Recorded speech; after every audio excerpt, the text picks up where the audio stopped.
What's up, cool here? Coming to you Christmas Eve. Happy New Year, Merry Christmas, Happy Hanukkah, Happy Kwanzaa, Happy Festivus to the rest of us. Hope I included everybody. Doing a little smoke test on that Qrazy train bud that Hound Dog dropped off last night. So it's pretty impressive. So do a few bong hits here for you, kind of give you my comments on it. As you guys know, I've mentioned many times the taste of Trainwreck I find dry and hot, but I do like the high on it. And basically when dioxide leaves some of the blood wreck around, you know, I'll save it for a special occasion and have it, and since I don't smoke it all the time, I actually will enjoy it.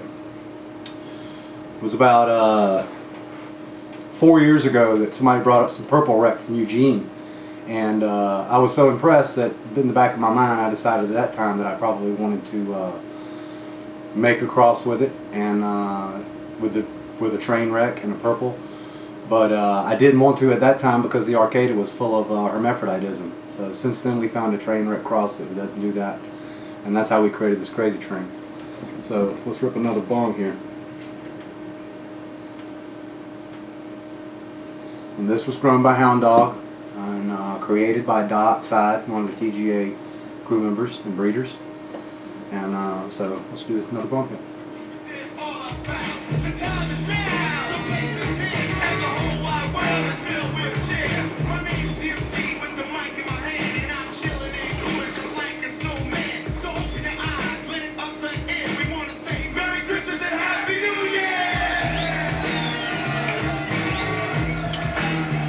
It tastes grapes, lavender, and just a little bit of mustiness. So, you know, it tastes a lot like Quirkle Urkel, but man, this bud here is much stronger.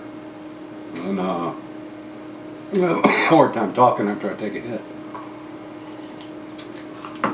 And a good old IBC root beer here though to quench it down. I don't drink a lot of soda pop, but this is old-timey root beer is what we do choose when we choose it.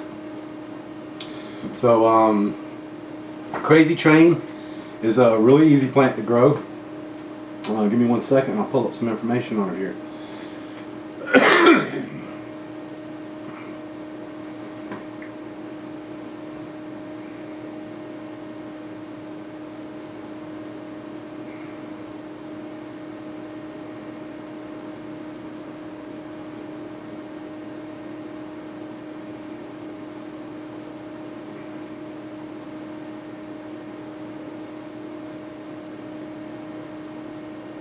Sorry about the dead air there. I had to do a little bit of looking here.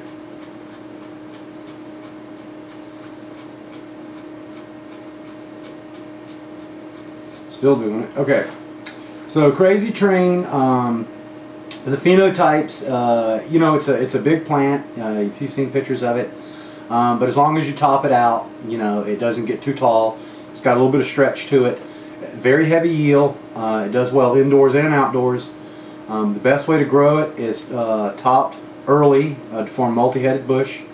The harvest window on Qrazy train is right at 8 weeks, so 56 to 60 days. It's a 50-50 sativa indica mix.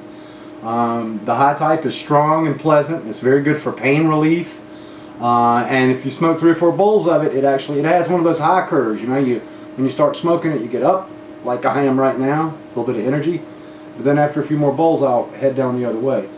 And so that's good for relaxing, and it's good for body pain. You know, we have the taste listed as spicy, skunky with an underlying grape fuel that is deep. It also has a little bit of hints of melon. Let's see if I can see the melon.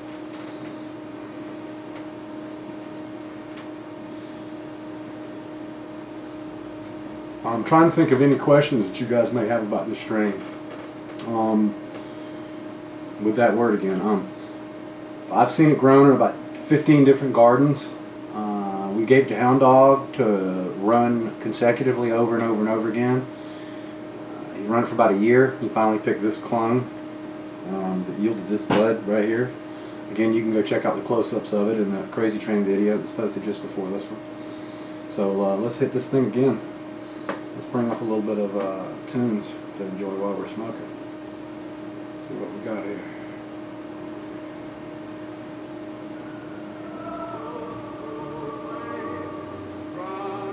A little bit of Frank Sinatra. Okay, so this is going to be my third bowl of this Qrazy Train, the purple pheno.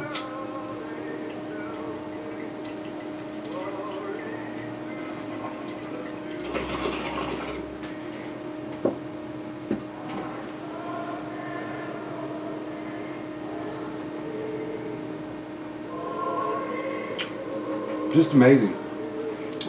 Props to Hound Dog, he did such a great job. Of course, props to Dioxide for finding the blood wreck and doing a long year worth of work to find Doc the Quirkle male. I'll tell you a story about the Quirkle male. So when we found the Urkel mother plant, which is a female cannabis plant, obviously I wanted to breed with this plant that was purple and tasted like lavender. But since I don't believe in selfing or causing a female cannabis plant to produce male flowers in order to make a cross, the act known as selfing, which also leads to femming, I just don't believe in it. So the way I do things is I'm going to take that, I took that Urkel and I outcrossed it to another strain. In our case, Space Queen, or our male breeding plant, which we call the Dude. So the resulting cross is Quirkle, which is a moderately stable purple cross. If you grow 10 seeds, you're going to get 2 or 3 females that are purple. You might get 1 or 2 females that are Space Queen dominant. Still have the ability to purple up, but it carries more of that cherry taste. And you know, we chase everything through terpenes. Everybody's out there chasing THC.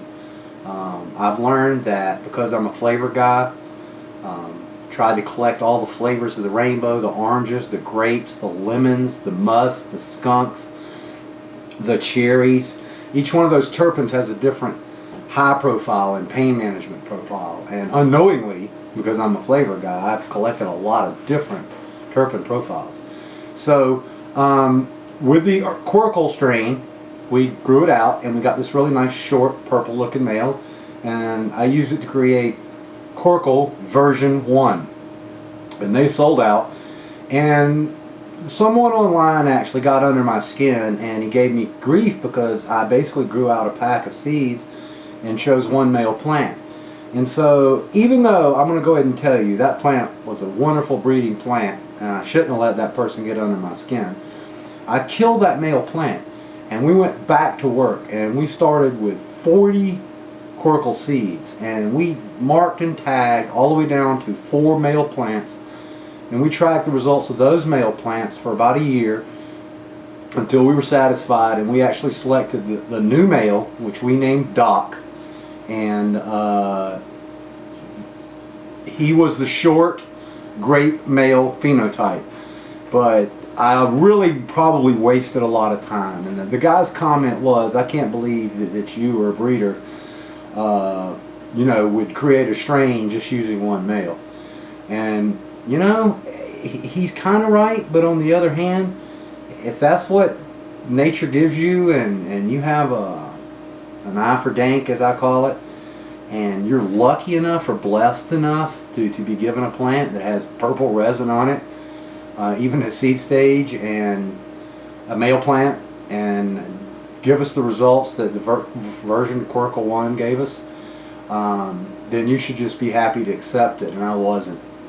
So, but that's the kind of stuff you put up with. You guys that are making comments on my YouTube videos, you know, I don't comment because I don't want to get into it over on YouTube. It's just too much additional work. Although I read everything, yeah, you know, you see the nasty comments go up still. You know, people come over and see my stuff and call me whatever, pollen chunker or whatever. You know, I don't care. You know, I don't take that part of it that seriously. You know, our genetics have won awards all over the world, and people all over the world email me and PM me and thank me, and when I go out in public, everybody has just great stuff to say, so I'm not that worried about it. But those are kind of some ins and outs of the strain. We created Doc, which is a male plant. We actually had to think about the whole process. You have Urkel, you have to create a hybrid. From the hybrid, you have to select breeding male. From that breeding male, then you can use that to cross with other strains, which we did. We made Deep Purple in order to check his purpling efficiency, which is a purple back cross. So Quirkle times Urkel, very good plant for cab growing. And then, of course, Purple Trainwreck. Now we made our Purple Trainwreck, or what we call Crazy Train. So let me do one more rip and I'll sign out. As you can see, this bud's pretty good.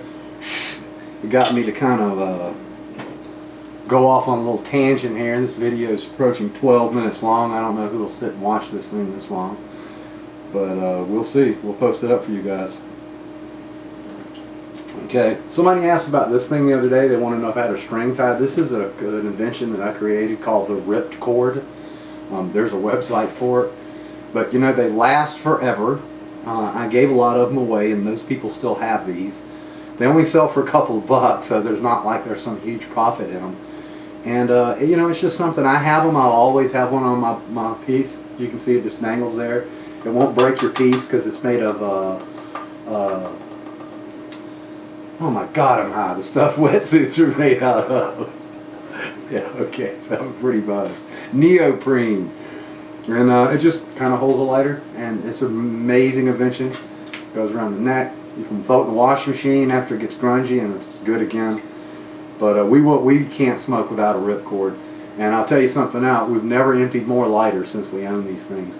The reason these created is because Miss Jill's ex used to come over and steal our lighters. So I just sewed one of these up real quick and invented this, and then he stopped stealing our lighters.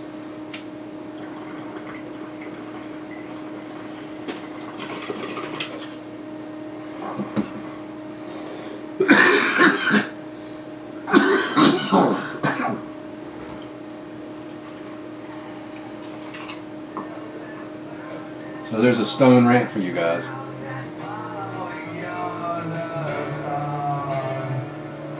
Take care.